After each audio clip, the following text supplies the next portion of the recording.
নমস্কার, আজকে আমি তোমাদেরকে একটা গল্প বলবো। সেই গল্পটার নাম হচ্ছে কাকের বুদ্ধি। তাহলে শুরু করি। এক সময় এক কাক ছিল। সে একদিন ভীষণ ক্লান্ত হয়ে গেছিল।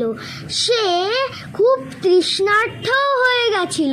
সে অনেক জায়গায় জল খুঁজলো, কিন্তু কোথাও পেল না। এবার অবশেষে গিয়ে একটা কলসি দেখতে পেল। সেই কলসিতে একটুখানি জল পড়েছিল। এবার সেই জল কাকের পক্ষে খাওয়া সম্ভব ছিল না। সে অনেক চিন্তা ভাবনা করতে লাগলো। এবার তখনই তার মাথায় একটা বুদ্ধি আসলো। সে মানে কলসির চারিদিকে অনেক পাথর ছিল। সে ওই পাথরগুলো নিয়ে ফেলতে লাগলো। আস্তে আস্তে কলসির জল কাছে গিয়ে আসলো। এবার কাক সেই জল খেয়ে তৃষ্ণা মেটালো। তাহলে the moral of the story কি?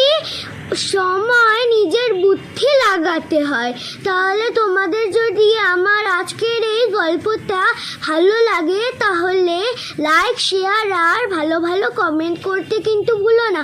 আর আমার চ্যানেলটাকে একটা সাবস্ক্রাইব করো আর নিচে থাকা বেল আইকনটাকে প্রেস করো।